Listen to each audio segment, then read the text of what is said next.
Acompáñame a explorar juntas y juntos los retos y triunfos del emprendimiento, liderazgo y empoderamiento personal y profesional. Aquí encontrarás herramientas, inspiración y guía para transformar tu vida de forma integral. Soy Marisa Beltrán, esto es E, Empoderarte y Emprender. El poder de ser tú.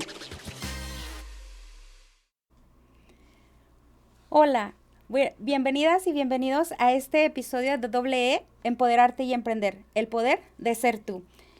El espacio que ha sido creado para compartir herramientas, reflexiones e ideas que nos acompañan en nuestro camino hacia el crecimiento personal y profesional. Este podcast es un punto de encuentro para reflexionar, aprender y crecer juntas y juntos, porque sabemos que el empoderamiento y el emprendimiento no son destinos. Es un camino que se vive día a día, desde el enfoque en el que tú te encuentres, desde tomar una decisión en el rol que tú vivas el día a día. Entonces, son procesos de aprendizajes. Soy Marisa Beltrán y estoy encantada de acompañarte nuevamente en este viaje de descubrimiento y transformación. Gracias por estar aquí nuevamente y pues tenemos el honor de tener una invitada especial. Estamos hoy para conversar con Elvira Urrutia Castro. Ella es maestra, es socióloga, es académica, promotora de derechos humanos y actualmente es la directora del Instituto Municipal de las Mujeres en Ciudad Juárez. Bienvenida y te agradezco enormemente por este espacio, por tu disponibilidad y tu tiempo. Bienvenida. Gracias, Marisa. De veras un placer estar aquí contigo. Primero, y con todas y todos que nos van a escuchar. Primero a ti felicitarte. Gracias por esta iniciativa. Qué bueno, me da siempre gusto y felicito, valoro mucho las iniciativas de mujeres de empezar proyectos y de compartirlo con otras personas que puedan también seguirnos, que puedan construir juntas. Y de veras que es la única forma de transformar este mundo. Muchas gracias, Elvira. Pues tu trayectoria es muy amplia. Y para mí es un honor tenerte porque aprendemos de mujeres como tú, de mujeres con su liderazgo, que cambian y van creciendo para hacer una sociedad mucho más justa y más equitativa. En este episodio pues hablaremos sobre los retos que enfrentamos las mujeres, pues especialmente en Ciudad Juárez y en México, la corresponsabilidad familiar como clave para el equilibrio, las estrategias gubernamentales hacia el 2025-2030 con el plan República de y para mujeres, y pues vamos a reflexionar sobre lo que significa tener la primer mujer presidenta en nuestro país. Entonces, pues sin más, a Elvira la conocí el año pasado cuando yo fungía como coordinadora regional Chihuahua para Partners of the Americas, en un proyecto que se llamaba Mejorar la igualdad sustantiva de género en el lugar de trabajo, específicamente maquiladoras. Y el año pasado, al estar buscando sinergias y ámbitos donde colaborar con el proyecto, coincidí contigo. No sin antes decirles que he escuchado mucho de su trayectoria, porque es una mujer ferviente luchadora de los derechos humanos, de promover una igualdad. Y pues bueno, el año pasado tuve el placer de conocerte y ahora me aceptaste la invitación a este podcast. Entonces, pues bueno, uno de los temas que vamos a tocar en este podcast, si ustedes estuvieron en los episodios pasados, hemos hablado de qué es empoderamiento y emprendimiento. Y hoy vamos a hablar de una violencia. ¿Por qué? Porque las mujeres vivimos situaciones de violencias en distintas modalidades y en diferentes tipos. Sin embargo, pues violencia es todo eso que vivimos, que nos violenta, nos agrede, nos hace sentir menos o nos afecta de manera física y psicológica. Entonces, hoy vamos a hablar de la violencia económica y cómo el empoderamiento y el emprendimiento puede brindar una herramienta y la autonomía a las mujeres. Entonces, pues comencemos. Elvira, tu trayectoria es muy, muy amplia e inspiradora, desde la academia hasta tu liderazgo en el Instituto Municipal de las Mujeres. Platícanos, ¿qué te motivó a estudiar inicialmente sociología y cómo es que llegas a liderar el Instituto de las Mujeres y cómo es esta día a día al estar frente a este organismo? Bueno, te voy a platicar en forma muy breve. Qué bonita pregunta. Soy Elvira Urrutia, soy hija mayor nací aquí en Juárez, o sea, sí he vivido aquí en Juárez toda mi vida, hija de padre y madre también juarense. Estudio sociología, bueno, de chica fui scout. Yo creo que eso también es una acción o una parte de mi vida, una etapa de mi vida muy significativa, porque había un principio de los scouts, que es dejar este mundo mejor que como lo encontramos. Entonces creo que a partir de ahí yo tengo un compromiso real y honesto con transformar esta ciudad, que es lo que a mí me puede tocar, ¿verdad? Y creo que eso también contribuye en la transformación del mundo. Después estudio sociología, creo que mi contacto y mi sensibilidad hacia la ciudadanía y hacia los problemas sociales es honesto. Creo que siempre he querido transformar esto, siempre he querido contribuir, soy una mujer muy creativa y siempre tengo estrategias, investigo mucho sobre estrategias para ahora en este caso prevención de la violencia, pero lo he hecho con otros temas. Cuando estudio sociología, me encanta la carrera, pero me voy a trabajar de maestra a la Universidad Pedagógica. Esa es mi casa. Es la casa donde trabajo, soy maestra de tiempo completo, dictaminada en la pedagógica, y pido licencia sin goce de sueldo para participar en el instituto. Okay. Entonces, después de la licenciatura, estudio una maestría en Ciencias Sociales para el diseño de política pública, que ahora me da muchos elementos, y me pongo a estudiar diplomados y especialidades en violencia sexual infantil, en derechos de las mujeres, pues en diferentes temas, interculturalidad, porque también trabajamos mucho con el tema de mujeres de pueblos originarios. Entonces, así es como se va conformando mi vida académica. Y también empiezo a construir el vínculo fuerte con las organizaciones de la sociedad civil, en el tema, obviamente, de mujeres, que trabajan con mujeres, con el movimiento estatal de mujeres, el movimiento de mujeres de Ciudad Juárez, y me hago feminista. Okay. Que esa es una parte muy importante de mi vida. ¿Cómo llegas a tomar la decisión o fue algo que te fue llevando a hoy definirte como feminista? Yo creo que el feminismo nos lleva a nuestra propia historia. Desde chica y también en la universidad, obviamente, cuando vas construyendo o deconstruyendo tu propia formación, desaprendiendo lo que aprendiste en tus núcleos, en los diferentes espacios donde viví, donde crecí, y te llevan a reflexionar y a buscar otras cosas, a construir, a pensar en la igualdad sustantiva como una prioridad, como un camino y como un fin. Excelente. Y platícanos del término de feminista. ¿Es una ideología, es un concepto nuevo, es algo, lo pregunto siendo feminista, pero para quienes no nos están escuchando, más bien para quienes nos están escuchando y no saben o pueden estar mal informados, ¿qué es ser feminista? Bueno, qué bonita pregunta. Pero ser feminista y nunca me la habían planteado y nunca había tenido la oportunidad de plantearlo y me gusta esa idea. Ser feminista implica una mirada distinta del mundo, una interpretación diferente, un posicionamiento diferente en él, imaginar este mundo, imaginar que es posible construirlo desde otros principios, desde otra lógica, construir, vivir la política de otra forma, que también creo que esta va a ser una de las respuestas que te daré cuando hablemos de la primera presidenta mujer. Y creo que es imaginarnos este mundo junto a otras, construido desde otras miradas, desde otros principios. Es un posicionamiento político, pero también es una estrategia, una forma de ser, una forma de convivir. Es muchas cosas, es toda una mirada. ¿Cuándo llegas a temas de perspectiva de género? Yo llego al feminismo académicamente en la universidad.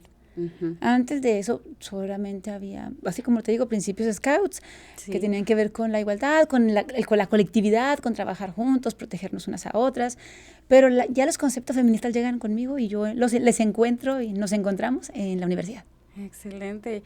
Y desde ahí empiezas a esta historia de deconstrucción, de reeducación. Hay que replantearnos todo, y es un ejercicio permanente. También eso quiero decir, que soy una feminista en construcción permanente y en reflexión permanente, porque eso implica una revisión diaria de lo que hacemos, de lo que pensamos, de lo que actuamos, de cómo construimos. Entonces es un ejercicio permanente. Sí, y coincido contigo, porque igual yo llego a las filas del feminismo cuando entré a trabajar en un refugio para mujeres en situación de violencia en el 2013.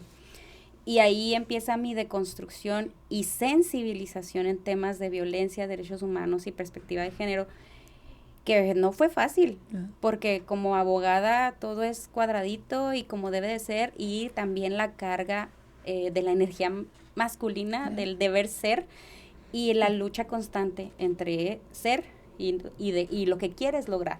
Entonces, cuando yo llego ahí, me doy cuenta de que el feminismo es una forma de vida, es un compromiso contigo misma, pero también con la sociedad. Sí, con todo. Y desde ahí coincido contigo.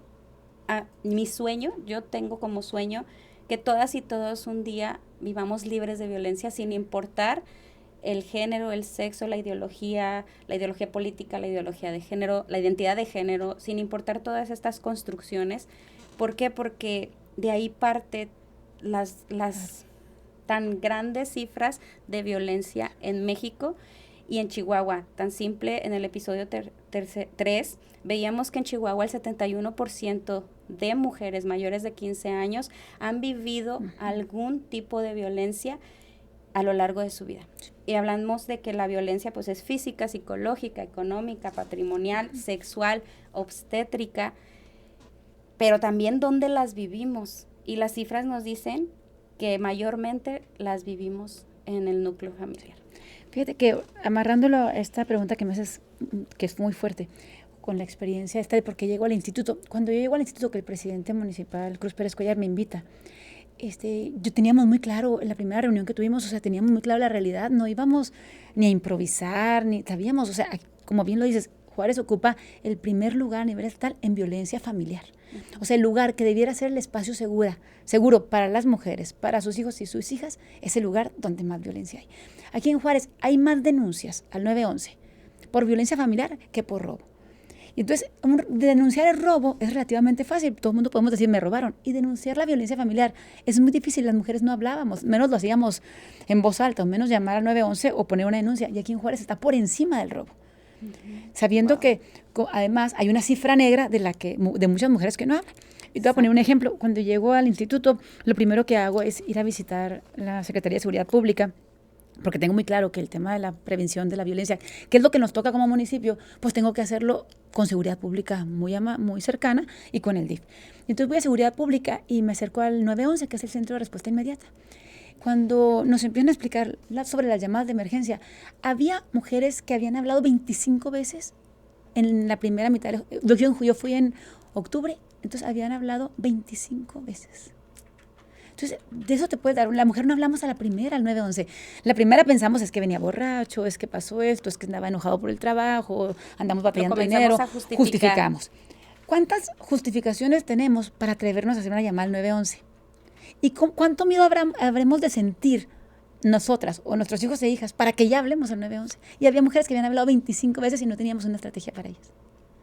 Entonces, esto implica que el nivel de violencia, hablando de que no a la primera, o sea, ya dejé de pasar la violencia que no se ve, exactamente. La violencia de chantaje, manipulación, la grosería. La grosería. O sea, para que una mujer hable al 911, pregúntense ustedes mismas, ¿no? ¿En qué momento hablan al 911? Cuando sientes que ya estás desbordado, que ya no puedes contener esto. ¿Y han identificado de esas mujeres, ya después de que tú entras y haces esta investigación, si siguen en las relaciones con la pareja o rompen o la persona agresora toma alguna estrategia para reeducarse, para cambiar la dinámica? De todo pasa. Bueno, te voy a platicar. Primero, ahí la primera estrategia fue sentarnos, seguridad pública, el DIF y nosotras, porque no puede el instituto estar atendiendo víctimas eternamente, que es una de nuestras funciones y lo seguiremos haciendo. Sí. Pero lo que quiero decir con esto es que si no trabajamos con los hombres, la mujer saldrá de una relación, pero entrará otra y entrará otra. Y tenemos que trabajar mucho la reeducación. Y entonces, de ahí nace el proyecto que trabajamos con seguridad pública, que se llama el CEMAT, es el Centro de Trabajo con Hombres y Masculinidades. Okay. Fíjate, en su primer año ya tenía más de 7,000. ¿Cuándo surge este programa? Ese proyecto nace en octubre del 2022. 2022, ¿y cuántos hombres han acompañado? Ya tenían como 7,000 trabajos, o sea, 7,000 servicios que daban a hombres. Y entonces empezaron a trabajar primero con adolescentes y juventudes, porque también ahí establecimos un principio. Había que llegar en las primeras manifestaciones de la violencia, así como decías, desde las groserías, el empujón, hasta para evitar, porque aquí hay algo bien interesante, la violencia familiar es la antesala del feminicidio. Claro. Entonces tenemos que trabajar en las primeras manifestaciones y tenemos que trabajar en las primeras etapas de la vida. Entonces empezamos rápido con secundarias y preparatorias, seguridad pública, el DIF y nosotras. Entonces ese es el proyecto de prevención que nace a partir de detectar que la violencia familiar tiene estos índices. Después, pues obviamente también, entonces ya llega el 911, llega la unidad. Fortalecimos con seguridad pública la unidad especializada en violencia doméstica y de género. Porque cuando hace una llamada a una mujer, tiene que llegar personal especializado, que sepan que a ella hay que canalizarla al instituto. Entonces, pero al hombre también hay que canalizarlo a un proceso reeducativo. Entonces surge la unidad de violencia.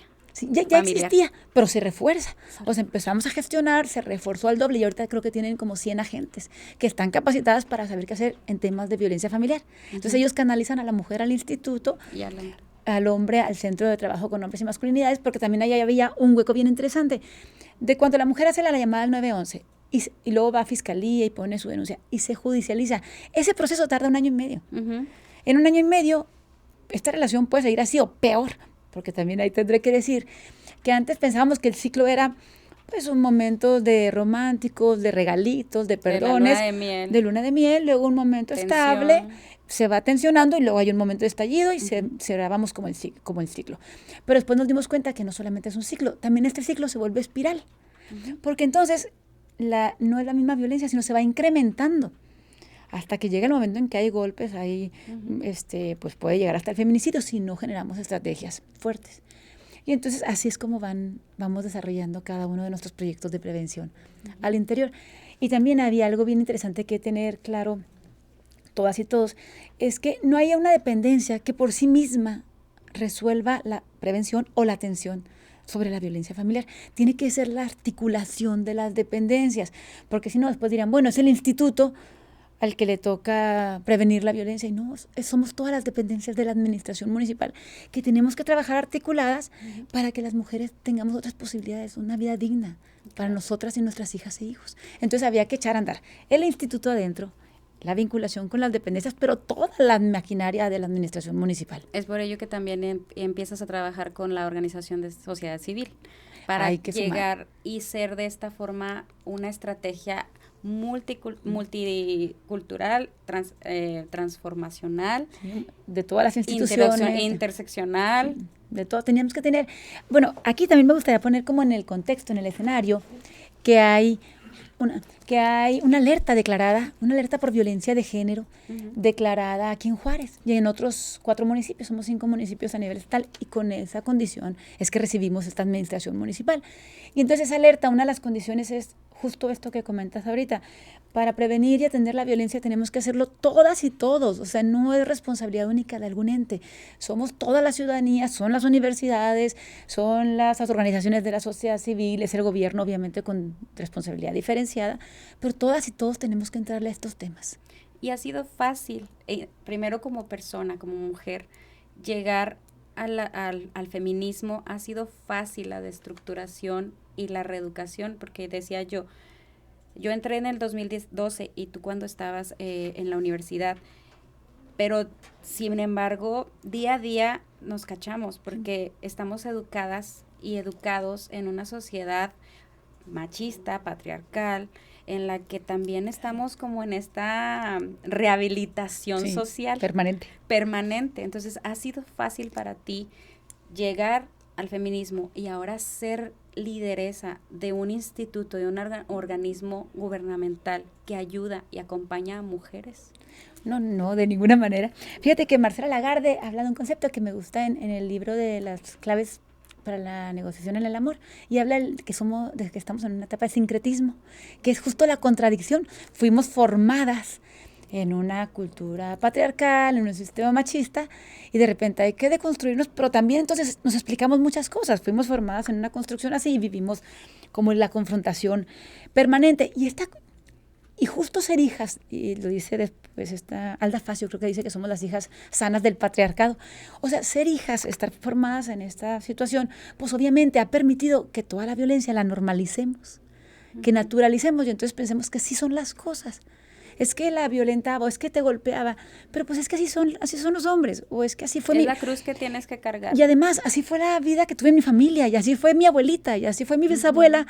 Entonces también, si eso se volvió normal para nosotras de vivirlo, también se volvió normal para ellos de ejercerlo. Claro. O sea, ellos había que tener el poder, había que dominar, había que controlar a su familia y ser el líder. Entonces, creo que esta carga es pesada para los dos, para las mujeres y para los hombres. O sea, creo que el ejercicio de la invitación a la reconstrucción, a desaprender, es para todas las personas, asumiendo esa parte. Fuimos formadas en un mundo así. Entonces, tampoco podemos imaginar que todo se va a transformar de repente y que por decreto de repente ya esto cambió. No, y que la ONU establece que faltan alrededor de mínimo 100 años para lograr la equidad y la igualdad entre las personas.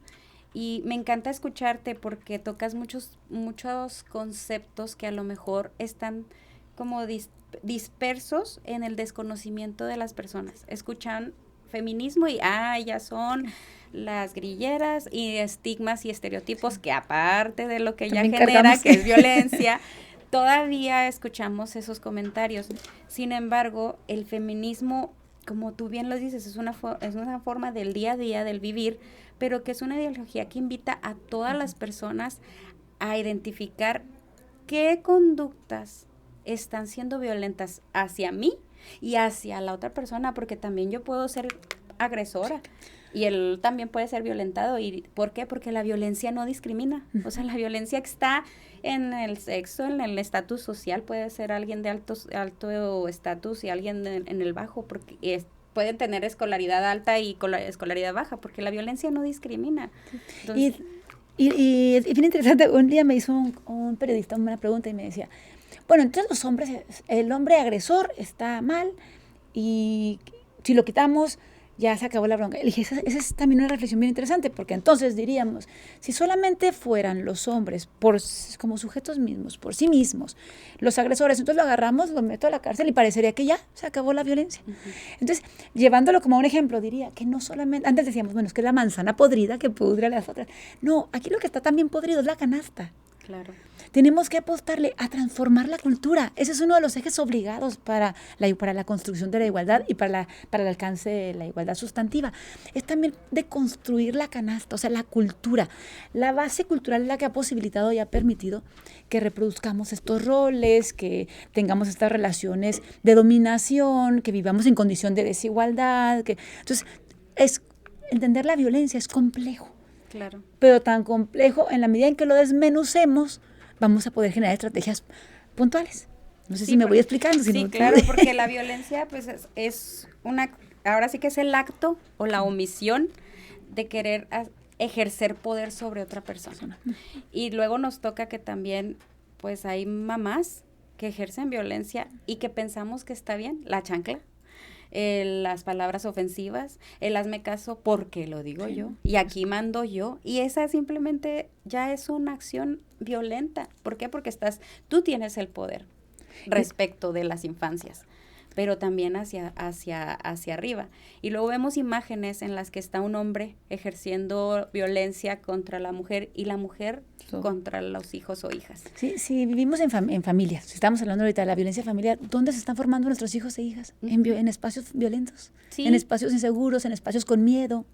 Y pensamos que como platicábamos antes de empezar a grabar, la realidad es que lo que vivimos y vivimos en nuestra primera sociedad, que es la familia, pues crecemos creyendo que eso está bien, uh-huh, que está normal. Entonces, si yo veo que mi papá agrede a mi mamá, ofende a mi mamá o a la pareja que tiene, pues está bien. Entonces yo busco inconscientemente parejas igual, reproduciendo patrones de conducta.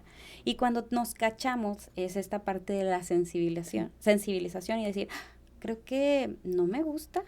Y luego quienes ponemos límites somos vistas las ovejas negras, porque luego dicen por ahí que ahora todo es violencia.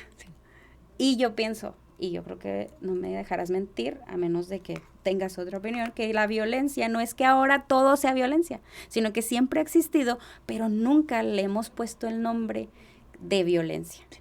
Fíjate, ese es otro tema también bien fuerte y bien interesante porque, y como directora de instituto voy a responder, es la parte más difícil de ser directora del instituto.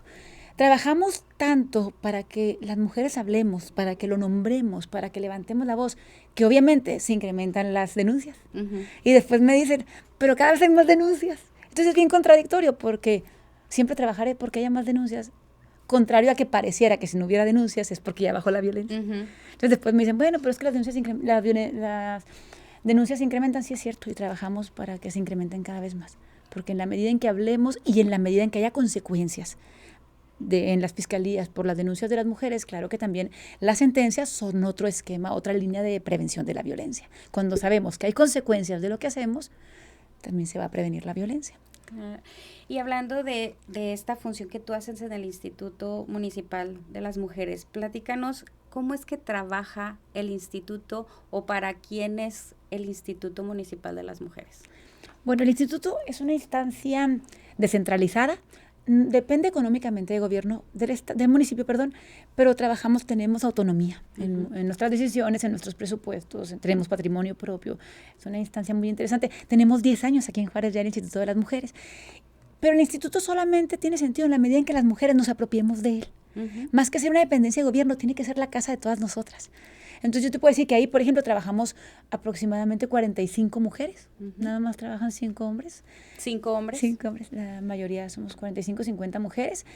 Todas especializadas, todas comprometidas, feministas, mujeres de veras comprometidas con construir un mundo diferente, con transformar. Atendemos a 1,500, 1,600 aproximadamente mujeres anualmente de nuevo ingreso. 1,500 de nuevo ingreso. Que estén viviendo violencia. El 98% violencia familiar, de esas el 100% violencia psicológica y luego violencia económica.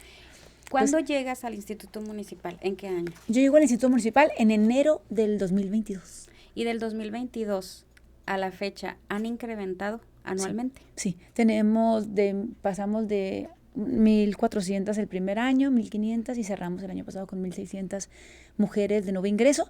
Obviamente mantenemos a todas las que estén en proceso todavía. Damos 10,000 servicios en pura área de atención psicológica al año. 10,000. 10,000 servicios. Okay. ¿Y atienden niñas? Atendemos pura mujer adulta. Mujeres, jóvenes y adultas. Cuando hay niñas las canalizamos siempre DIF o a organizaciones de la sociedad civil según la problemática que viva cada una. Sí acompañamos niñas cuando acompañamos en la unidad, o sea, las mujeres y sus hijas e hijos, pero en realidad cuando ya son problemáticas diferenciadas, cada quien de acuerdo a su atribución y responsabilidad. Entonces, el acompañamiento es multidisciplinario. Sí, tenemos trabajadora social, ahorita te platico esta función también que es muy interesante, psicólogas y abogadas. Es como el acompañamiento integral. Pero ya cuando la mujer llega primero al área de trabajo social, tenemos 5 oficinas en la ciudad. Unas en el centro, pero tenemos en Riberas del Bravo, que también era otra. Por el sector vulnerable, que es uno de los más vulnerados a nivel Sí, que lo local. quería decir al principio, fíjate, cuando detectamos las llamadas nos damos cuenta que hasta tenemos los mapas de toda la ciudad donde hay más llamadas. Entonces, a partir de ahí se toman las decisiones y se llevan las oficinas. Tenemos una en Riberas del Bravo, otra en Atalamasca Mandal, y es la zona con más altos índices de denuncia y de violencia, la zona suroriente. Igual en los kilómetros tenemos una unidad en los kilómetros 27, porque allá lo que implica a las mujeres venir a poner una denuncia o venir a una atención es traslado, es dejar el trabajo, un día de trabajo, es dejar hijos y hijas al cuidado de no sabemos quién. Entonces, por eso llevamos nuestras oficinas a los kilómetros, otra en la zona del poniente, en la colonia 16 de septiembre, y las oficinas en la zona centro, que todas son abiertas, todos nuestros servicios siempre son gratuitos y la atención que hacemos. Pero esas son nuestras áreas de atención. También tenemos otra área que es el área de prevención. El área de prevención está trabajando de manera permanente en escuelas de todos los niveles, en centros comunitarios, en empresas maquiladoras, porque también nos damos cuenta que cuando la mujer habla de violencia es en su lugar de trabajo. Entonces resulta que las mujeres estaban hablando en las empresas y las empresas me decían, oye, capacítanos porque no sabemos qué hacer cuando viene una mamá y nos dice, o una mujer y nos dice que está viviendo violencia o que alguna de sus hijas ha vivido violencia y no Y esto habla del compromiso de las empresas con derechos humanos y responsabilidad social empresaria. Entonces, exactamente, o sea, las empresas también nos buscan y dicen, sabes que también queremos entrarle. Y se amarra también con lo que te comentaba ahorita, que la prevención y la atención es responsabilidad de todas y de todos. Todos los espacios donde estemos, las personas tenemos que estar capacitados, tenemos que saber qué hacer cuando alguien vive para acompañarla y atenderla. Y ahora que, eres directora del Instituto Municipal de Mujeres, y algunas personas pensarán, entonces ¿son los derechos de las mujeres más importantes que los hombres? ¿O sí. por qué? Porque hablamos de un instituto especializado para mujeres a nivel municipal, uno a nivel estatal, uno a nivel nacional. ¿Por qué hablamos de derechos de las mujeres? Y a lo mejor es una pregunta que yo la contesto en mis talleres, pero la invitada eres tú. No, entonces, gracias. Es para que aprendan de ti todo este bagaje que tú ya traes. Fíjate que ojalá, y es como también respondo cuando me preguntan por qué tantos refugios, pues ojalá y no hubiera necesidad de refugios. Claro. Si no hubiera mujeres que vivieran en riesgo, ellas, sus hijas y sus hijos, riesgo de perder la vida, no tendríamos refugios. Lo mismo pasa con el instituto. Si viviéramos en condiciones de igualdad, los institutos no tendríamos sentido. Los institutos estamos y somos respuesta.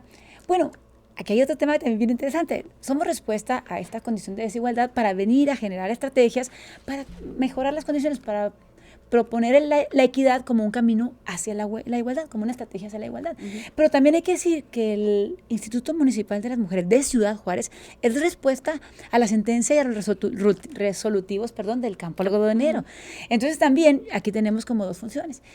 Nacimos por una resolución del campo algodonero en el caso de feminicidio, pero también es resultado de la lucha de muchas mujeres que estuvieron antes que tú que estás más jovencita y que yo, sí, que estuvieron luchando por espacios como estos, por un espacio. Y por mujeres que han perdido sus hijas o su vida, o sea, la vida, que han dejado la vida en esta lucha por construir la igualdad. Entonces, esta es la historia del Instituto de las Mujeres de Ciudad Juárez. Sí, que partimos de esta parte de que la reforma la reforma del 2011 de derechos humanos, esa consecuencia de la sentencia de la Corte Interamericana, sí, de Derechos Humanos en Costa Rica, en donde se declara a México culpable de esta cuestión que estábamos viviendo en Juárez, que no teníamos instancias especializadas ni tipo penal, ni estrategias para proteger los derechos humanos de las mujeres. Y es por eso que hay tanto movimiento a partir del 2011 y se crea el Instituto Municipal y otras dependencias en el orden federal, en el orden estatal y en lo penal, en el fuero penal y en el fuero civil familiar. Incluso pues hablamos ahora de cómo toda esta estrategia de lograr estrategias legales y protección para todas las personas, en especial en el ámbito familiar, se crea en 2016 el Código de Procedimientos Civiles y Familiares. Que ahora está en reforma, sí, para hacerlo Código Nacional de Procedimientos Civiles y Familiares. Entonces, Chihuahua ha sido un parteaguas para tener la ley del acceso a una vida libre, de violencia, y tantísimas estrategias o políticas públicas. Platícanos qué otras estrategias tenemos aquí en lo que acate a municipio, qué están trabajando ustedes para trabajar la violencia familiar. Sí, aprovecho para reconocer, yo creo que ese es un acto de justicia. Tenemos que reconocer el trabajo de todas las mujeres antes que nosotras, de todas las feministas del movimiento estatal de mujeres. De veras, mi profundo reconocimiento, porque no han quitado el dedo del renglón, se han estado articulando siempre con el gobierno federal, con el gobierno del estado, con el gobierno municipal. Y antes era mucho más difícil, me queda claro que hemos avanzado, que hay una reflexión mucho más profunda, que hay una mirada desde la perspectiva de derechos humanos mucho más clara ahora, porque ya les tocó desde tomar calles, de vestirse de negro, tienen historias muy interesantes. De perder la vida encerradas en una maquiladora, luchando por sus derechos laborales. Claro, creo que ese es el momento. Y entonces lo que tenemos ahora, los logros que alcanzamos, porque también en el instituto y en esta experiencia me he aprendido a valorar los pequeños pasos. Uh-huh. A veces quieres llegar y hacer transformaciones gigantes. Cuando estás acá y estás entendiendo cómo hay que trabajar de manera diaria, permanente, con esta maquinaria tan pesada que es el gobierno, pues entonces empiezas a valorar como estos logros que decíamos uh-huh. ahorita. Y pues tenemos un instituto, tenemos una sentencia, tenemos diferentes espacios y diferentes leyes que nos protegen, la Ley General de Acceso, como bien lo dices. Pero a nivel municipal tenemos, por ejemplo, cuando se declara alerta de género, se ha declarado en diferentes municipios en muchas partes de la República, pero aquí en Juárez... Platícanos qué es la alerta de género. Bueno, la alerta de género, justo en la Ley General de Acceso a las Mujeres a una Vida Libre de Violencia, hay un mecanismo en la ley que dice que se puede activar cuando los índices de violencia se incrementan. Y entonces es como, yo les pongo como muy sencillo ejemplo, ¿no? Hagan de cuenta que jalamos la palanca. Se jala la palanca para, nos llama la atención, obviamente, una alerta de género, es una llamada de atención al gobierno, pero también, ya a la sociedad en general, pero también es una herramienta, porque en la alerta de género, la que hacen para Juárez, es una experiencia bien interesante para todo Chihuahua, pero específicamente para Juárez, vienen las líneas de acción, vienen las estrategias que tenemos que generar a nivel municipal, a nivel estatal, a nivel federal, y por órdenes de gobierno. Y entonces vienen claramente, al municipio nos toca tanto. Para el municipio, esta alerta de género trae 131 recomendaciones aproximadamente. Y son recomendaciones que son mínimas. O sea, no podemos no tener esto. Un ejemplo. Tenemos que tener los espacios donde más violencia hay, alumbrados. Entonces, inmediatamente, eso es a lo que me refiero ahorita, donde no todo es del instituto, sino esa tarea es para servicios públicos municipales. De acuerdo a este mapa, te pedimos que, por favor, priorices la instalación de alumbrado público en estas zonas. A partir de ahí, Servicios Públicos va alineando limpia, va alineando servicios públicos, calles, o sea, vienen varias recomendaciones que tienen que ver con todas las dependencias, obviamente de acuerdo a su atribución y responsabilidad, porque ese es justo también otra de las tareas del instituto, la transversalización de la perspectiva. Tenemos que hacer que cada dependencia ponga en el centro la realidad de las mujeres, las problemáticas que vivimos y contribuyan a la solución. Y entonces hablamos con cada dependencia, le planteamos lo que está viviendo. Te ponía el ejemplo de servicios públicos. Estas son las zonas donde hay riesgos, estas son las fincas abandonadas, estos son los terrenos de seguridad pública y servicios públicos municipales, pues los atienden. Entonces así se van definiendo las prioridades o los compromisos que tenemos, obviamente, desde la alerta. Pero entonces el presidente municipal entiende la responsabilidad, entiende el compromiso y nos convoca a todo el funcionariado.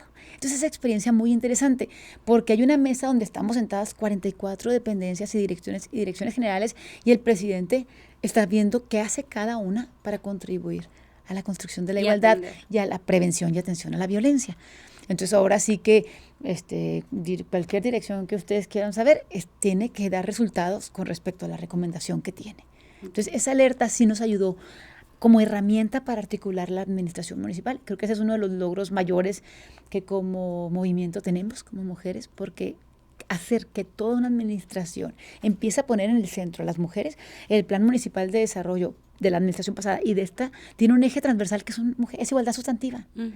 Y esos son logros tangibles, logros reales que damos cuenta de ello también como funcionaria y como funcionarios y administración, tenemos que dar cuenta, informamos a la ciudadanía, entonces también que la ciudadanía sepa que se puede acercar a las dependencias, que puede ir a pedirnos cuentas, que el instituto es para ellas, o sea, entonces esos son logros como prácticos, reales que estamos viviendo, que el reto es tremendo, o sea, lo sabemos todas y todos, el reto de prevenir la violencia en los hogares es tremendo, justo por eso. ¿Cuáles son los retos que tú consideras son los más importantes a los que nos enfrentamos como mujeres en Ciudad Juárez? Bueno, cuando tendríamos que poner como en el centro, vamos a hablar del tema de la violencia familiar.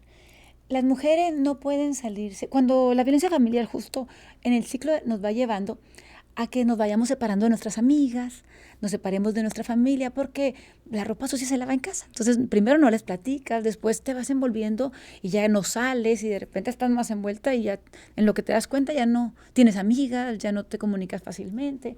Entonces, estrategias para prevenir la violencia, por ejemplo, tenemos redes de mujeres constructoras de paz. Son mujeres que en las comunidades se juntan para cuando una mujer la viva, sea la misma comunidad que la jale, que la acompañe, que le dé fuerza, que tiene que ver justo con tu programa, justo con tu idea de empoderar y a emprender, porque las mujeres, ese es el otro reto, cuando están envueltas en una relación de violencia, generalmente no salen porque no tienen autonomía económica. Entonces, son varios, desmenuzar cada tipo de violencia en cada una de sus modalidades implica que vayamos generando estrategias para que las mujeres, cuando estemos listas, porque también no salimos en la primera y no salimos solas, tenemos que vivir acompañadas, necesitamos ayuda para salir de estos ciclos y de estas situaciones, y entonces tenemos mujeres constructoras de paz que están en las comunidades, mujeres de las comunidades que se van formando para poder acompañar a otras, pero también para poder tomar decisiones y acercarse a las instancias municipales, a las instancias estatales, buscar ayuda donde está la ayuda. Bueno, ese es un esquema. Trabajamos muy articuladas con desarrollo económico para proyectos de emprendedurismo, porque la mujer, municipio. Sí, porque la mujer para salir de esos ciclos tiene que tener acompañamiento, apoyo. Entonces se dan apoyos económicos a mujeres emprendedoras y así con cada una de las variables que afectan el tema de la violencia. Para ti, hablando de estos retos y que mencionas empoderarse y emprender, para ti, ¿qué es empoderamiento desde la perspectiva de género? Bueno, desde la perspectiva implica que la mujer se viva como sujeta con posibilidad de definir su destino. O sea, una mujer que pueda soñar, pero que tenga capacidad, que genere que tenga la capacidad de acción, la capacidad de agencia para tomar sus decisiones, pero obviamente sin dejar de lado que esa capacidad es responsabilidad también de las instituciones, porque es muy fácil decir a las niñas, sueñen con ser presidenta, sueñen con ser deportista, sueñen con esto. Tenemos que generar las condiciones del instituto, desde las instancias obligadas, desde los gobiernos, para que esto sea posible. Uh-huh. Si yo quiero decirle a las niñas sueñen con ser deportistas, tengo que tener estadios, gimnasios y cosas accesibles para todas, porque si no es pura mentira, o sea, no son sueños no reales, no posibles. Entonces, cuando hablamos del empoderamiento hay que generar las condiciones para que las mujeres puedan estudiar, para que las mujeres puedan trabajar en condiciones de igualdad, con sueldos justos, con sueldos igualitarios, que haya espacios laborales cerca de donde ellas vivan, que tengan un espacio, que puedan ir a la escuela, permanecer en ella, uh-huh, que puedan graduarse. Entonces, generar las condiciones reales para que ella pueda vivir fuerte y tenga condiciones de tomar sus decisiones y de tomar su destino. Y al hablar de derechos humanos, empoderamiento, ¿son diferentes los de las mujeres con los de los hombres? No, todas las personas tenemos los mismos derechos y la perspectiva de derechos humanos, yo me la imagino siempre así, igual que el feminismo, como uh-huh, unos lentes. Uh-huh. Entonces nos ponemos estos lentes y empezamos a identificar todas las barreras que tienen las mujeres, todas las barreras que tienen los jóvenes, todas las barreras, hay diferentes como perspectivas, pero eso buscamos todas y todos. Identificar esas barreras que encontramos que pueden ser de acceso, de información, de permanencia. Entonces, identificando esas barreras es como podemos quitarlas, eliminarlas y construir la igualdad. Voy a poner un ejemplo, que porque a lo mejor cuando lo hacemos tema de mujeres y hombres resulta como complejo, pero vamos a pensar en mujeres de poblaciones indígenas. Uh-huh. Ellas cuando llegan al instituto nos plantean, tenemos una mesa permanente cada mes con las mujeres de los pueblos originarios o las comunidades indígenas y nos plantean las barreras que tienen de acceso a información. Uh-huh. Van a las instancias y nadie habla su lengua, o salen convocatorias y ellas no pueden acceder porque están escritas en español y no es su lengua materna. Uh-huh. Si identificamos con estos lentes de derechos humanos y con estas lentes mirada de perspectiva de género, pues entonces empezamos a eliminar barreras y eso es, tenemos intérpretes, un vínculo con intérpretes y traductoras y empezamos a traducir materiales que sean accesibles para ella. Y voy a decir un ejemplo, en el Instituto Municipal, en la administración pasada tradujimos el violentómetro, que es un recurso básico uh-huh, para el tema de la prevención de la violencia, en chinanteco y en aramurí. Wow. Entonces ya tenemos materiales traducidos para ellas y para ellos. Y voy a poner otro ejemplo mucho más municipal. En el tema de participación ciudadana, el presupuesto participativo, que es una convocatoria en la que todas y todos podemos participar por derecho, estaba hecha solamente en español. Ya está traducida en lenguas para las comunidades indígenas. Wow. Eso es eliminar barreras, son acciones reales uh-huh, para eliminar barreras y que ellas puedan acceder. Y todavía tengo que decir que no porque esté traducida en chinanteco o en aramurí, ellas ya tienen acceso directo. Hay que acompañarlas. Porque no tienen la experiencia de participación. Uh-huh. Entonces hay que construir un proyecto. La participación ciudadana. Exactamente, también las vamos acompañando en el proceso. Eso es eliminar barreras. Esa es la perspectiva de género, esa es la perspectiva de derechos humanos. Ok. ¿Y qué papel consideras que juega la educación comunitaria en la construcción de sociedades más equitativas? Hablando de en este ejemplo, ¿qué rol tú crees que juega la educación comunitaria? Fíjense, yo creo que, y amarrándolo también a tu tema, ¿no? Al tema del empoderamiento, para vivir personas libres, en una vida que nos dignifique, tenemos que tener todas las condiciones en todos los espacios. Porque lo mismo que te podría responder para las comunidades, te respondería para las escuelas y te respondería en las instancias de gobierno. Si una mujer indígena, un niño o niña indígena llegan a una instancia de gobierno, tienen que tener respeto, tienen que tener empatía, tienen que tener accesibilidad. Y lo mismo pasa en las escuelas. O sea, si un niño o una niña llega a la escuela, no tiene que vivir discriminación, o sea, tiene que haber cero tolerancia a la discriminación. Y lo mismo pasaría en las comunidades. Tenemos que tener comunidades participativas, comunidades democráticas, comunidades igualitarias, porque es como un ejercicio de estructura y estructurante. O sea, lo mismo que hacen, ¿cómo diré? La misma acción. Lo quiero como hacer de una manera muy sencilla. el mismo espacio que nos está formando es el mismo espacio al que nosotros estamos formando. Es un ejercicio permanente de construcción.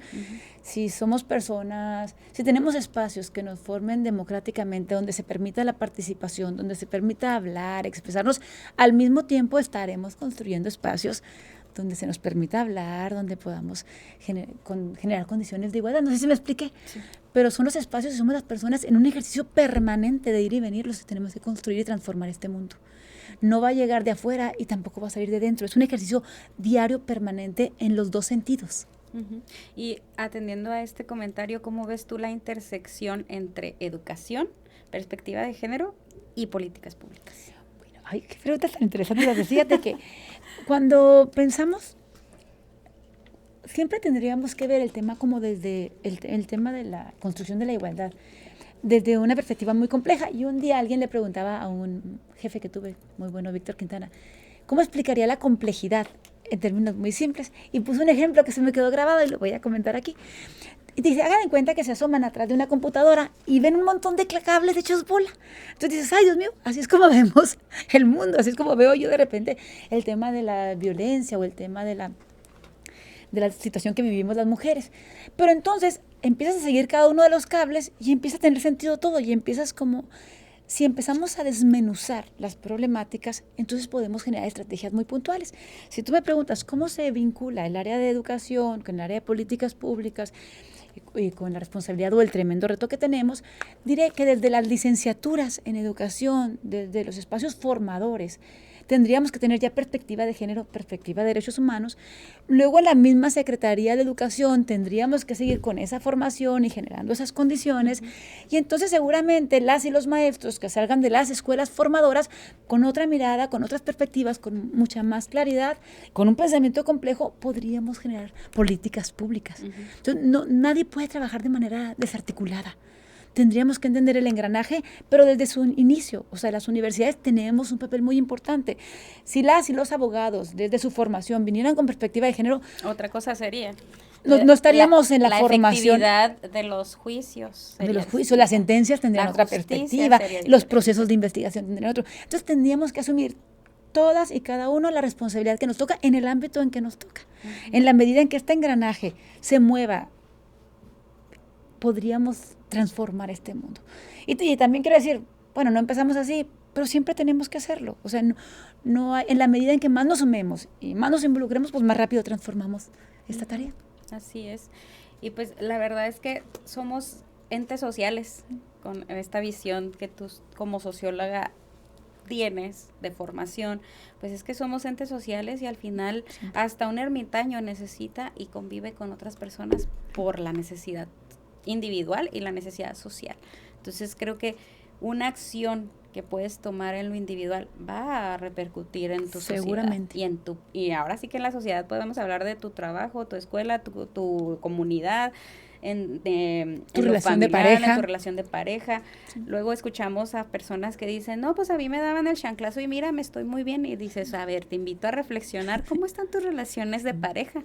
¿Cómo te llevas con tus jefas o jefes en el trabajo? ¿Realmente no te afectó? O sea, es invitar a la reflexión, claro, y visibilizar que no es que ahora todas, como escuchamos a algunas feministas que luego nos dicen, ¿no? Ay, la feminazi, que ni es un término que existe, pero que lo utilizan despectivamente y que para quienes nos vean y si lo han usado, pues también es violento.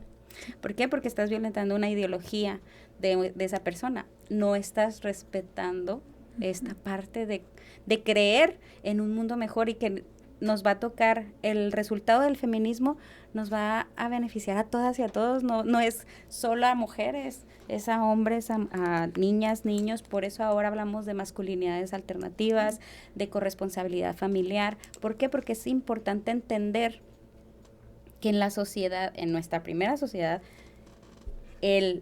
la palabra altisonante, la humillación, el chantaje, el pellizco, el jalón de pelo, la chancla, todo eso es violencia.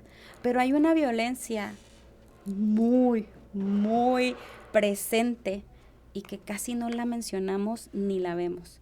Y estamos hablando de la violencia económica.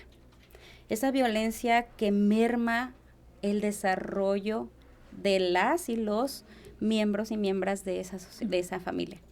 La violencia económica se vive en una relación de pareja y aún cuando hay una responsabilidad paternal, o sea, una maternidad o una paternidad, quien ejerza la patria potestad tiene una obligación, que es la pensión alimenticia.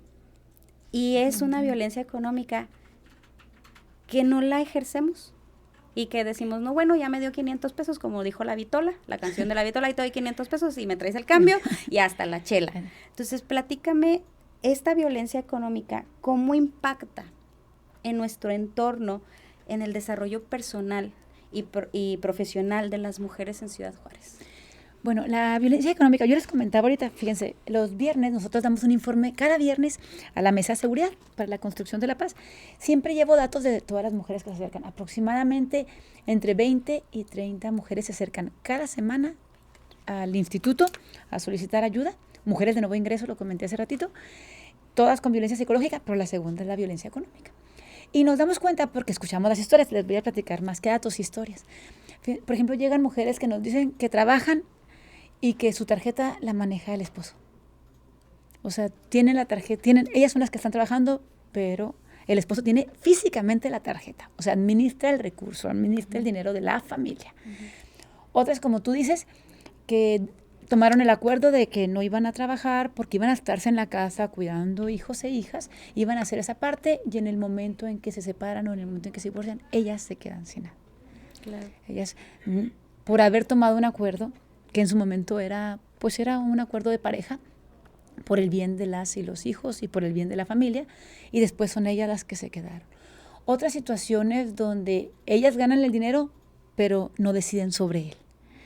Hay historias infinitas. Otras experiencias donde la mujer dejó de estudiar para quedarse en casa y también al final de una separación. Que él se desarrollara, que él hiciera su negocio, que él exactamente. Hiciera su carrera profesional y al final ella se queda bailando. En el desamparo y también abandonó su escuela. Otras historias donde la mujer estaba trabajando, ganaba hasta más que él y también deja por acuerdo para quedarse a la crianza. Para destinarle, porque también la crianza es inversión, es mucho trabajo, pero entonces ellas renuncian a esta parte y llega el momento en que viven una situación de violencia y se dan cuenta que no tienen dinero, que no se pueden salir, porque la propiedad está a nombre de él, porque el carro está a nombre de él, y entonces esa es justo la violencia económica, que no tienen propiedades, que abandonaron su escuela, que abandonaron su trabajo, y entonces llega el momento que cuando hay una separación, ellas se quedan sin protección. ¿Y hay estrategias que implementa? Mencionabas hace rato que la Dirección General de Desarrollo Económico apoya a mujeres que desean emprender y el instituto las acompaña para procesos legales de alguno en específico o de todos los ámbitos. Sí. Bueno, nosotros acompañamos en lo familiar, temas de pensiones, porque también hay otra situación, hay una separación y las denuncias que más tenemos, fíjate, son por pensión alimenticia. Es una tristeza, pero son las denuncias que más, y muchas veces las mujeres dicen, no, ya no quiero tener broncas, ya mejor así déjelo. Y le quitan la responsabilidad, no le obligan a que cumpla la responsabilidad. Es una tristeza tener que obligar a alguien a cumplir una responsabilidad, ¿verdad?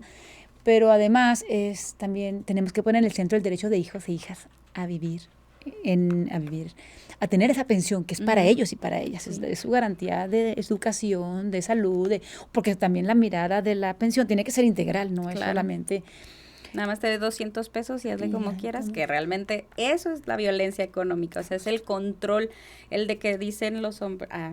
no voy a generalizar, pero quien tiene la obligación de dar la pensión alimenticia cuando hay una ruptura de un núcleo familiar, de una pareja, que aún, sin embargo, la pensión alimenticia la puedes reclamar estando en vida conyugal o en concubinato, pero quien tiene la obligación de pensión alimenticia y no la ejerce, o si la ejerce con sus 200 pesos, dice, mira, trae uñas, trae pelo, trae esto, ya con los 200 pesos, dices, no, hombre, pues si 200 pesos ya me compré nomás la cartera de huevos y el litro de leche. Sí. Es triste ver esa situación, son las denuncias, cuando tenemos a veces visitas tenemos una unidad móvil que anda en muchas colonias, llevando el módulo de atención de información, la pregunta más recurrente es sobre pensiones. O sea, qué triste, debería ser una invitación también a todos los hombres a hacerse responsables sin que tuviera que haber. Claro, porque eso habla de tu... de compromiso. De tu compromiso, de que no es resultado de lo que viviste en pareja, o sea, tus hijas y tus hijos son aparte. Una responsabilidad diferente. Pero es el desarrollo, es el ser humano que su forma de pensar o de esta cultura en la que vivimos, pues a veces va permitiendo, es permisiva de, bueno, no le des pensión. Ahí, luego la ves que tiene 2 trabajos, va y viene, cumple con la casa, porque el trabajo de la casa es 24/7, los 365 días del año, sin incapacidad, sin vacaciones, y es el menos valorado. Entonces, y así se complejiza la realidad de las mujeres. Exacto, y es ahí donde tocamos el tema de que no es que sean diferentes los derechos de las mujeres a los de los hombres, pero los hombres tienen el privilegio de que salen a trabajar y no se van a preocupar por todo lo que la mujer o quien está a cargo de las hijas o hijos a la crianza o de la casa se preocupa. Fíjate porque puede estar trabajando y pensando en qué voy a hacer de comer. Yo no conozco, y me preguntaban, estábamos en una reunión con hombres y les preguntaba, ¿ustedes tienen culpa cuando se van a trabajar y dejan a los niños y las niñas? Y me dijo, no, ninguno me dijo que tenía culpa. Y yo conozco a muchas mujeres que viven con culpa porque tuvieron que dejar a los hijos o las hijas para irse a trabajar a la maquiladora jornadas bien largas, para hacer una hora de trayecto, para traer el sustento mínimo para mantener, dar una calidad de vida a 4 hijos que tuvo con alguien. O sea, y que nos está haciendo responsable. Sí. Y que todas ustedes, quienes nos están viendo, ahora existe la base como el buró de crédito, pero ahora es de deudores alimenticios. Quienes tienen una sentencia condenatoria por pensión alimenticia y la está incumpliendo, van a estar ahí y se les va a prohibir la emisión de INES, de licencias, de préstamos, de hipotecarios, bancarios. Hagan de cuenta como un buró de crédito, pero ahora es en el deudores alimenticios. Entonces, es una invitación a que la violencia económica la pensión alimenticia es parte de esa violencia.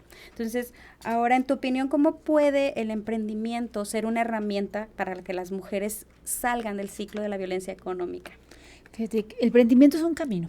Tenemos que generar cerca de las mujeres, en los contextos de las mujeres, espacios donde se formen. Si las mujeres dejaron de estudiar, pero ahorita le gusta y sabe o le interesa entrar cursos de uñas, cursos de lo que ellas quieran.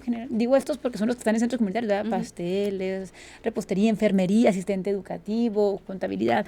Si tienen algún proyecto o algún conocimiento que quieran echar a andar, hay proyectos, hay préstamos, hay apoyos, algunos con interés y devolución y algunos que son solamente apoyos para iniciar, pero acercarse a las instancias porque esa es la prioridad. A las instancias sabemos que hay mujeres que necesitan estos apoyos. Desarrollo Económico saca convocatorias y entonces apoya iniciativas y no nada más les da el dinero, sino las acompaña en el proceso formativo y les da seguimiento para que esto tenga sentido. No es solamente entregar el dinero, es acompañar el proceso formativo del emprendedurismo. Y entonces lo que buscamos es realmente que la mujer pueda iniciar un negocio y pueda mantenerlo, porque obviamente eso beneficiará a ella y a sus hijos e hijas. Okay. Ahora, en esta parte del emprendimiento y el empoderamiento que vienen desde políticas públicas, hemos estado platicando ya largo y tendido sobre lo que es perspectiva de género. ¿Qué representa para Ciudad Juárez, Chihuahua y México el tener la primer presidenta? Fíjate que es bien interesante. Creo que como mujer, primero tenemos una referencia, ahora sí podemos decirle a todas nuestras niñas que ya tuvimos la primera presidenta en México. O sea, eso se me hace un logro así, un sueño para mí desde chica. Creo que es un sueño logrado para muchas mujeres que han trabajado antes que nosotras y como yo, que trabajamos ahorita por las que siguen.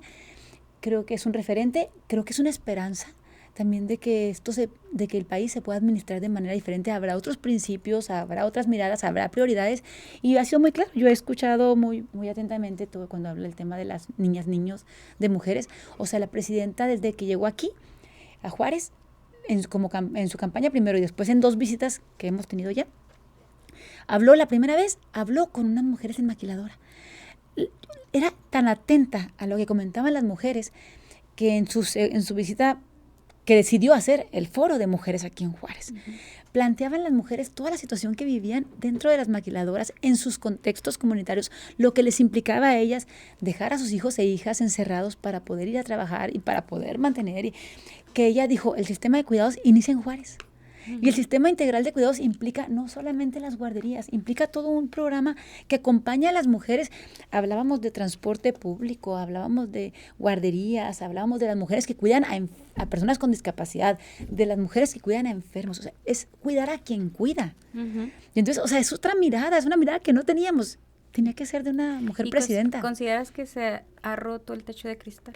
Sí, yo creo que con esa experiencia ahora las niñas y las docentes saben que ya tuvimos una mujer presidenta. Tenemos una mujer gobernadora y tenemos la primera mujer secretaria de la primera Secretaría de las Mujeres. O sea, eso lo hemos logrado en los primeros 100 días. Sí.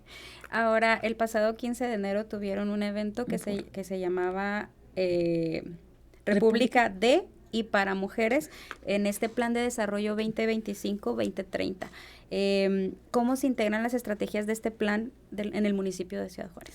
Fíjate, para hacer un plan, yo les puedo platicar rápido de nuestra experiencia local. Hacer un plan municipal de desarrollo pues implicó escuchar muchas voces y sentarnos a trabajar estrategias, a poner en el centro problemáticas, a poner en el centro con estas miradas la desigualdad.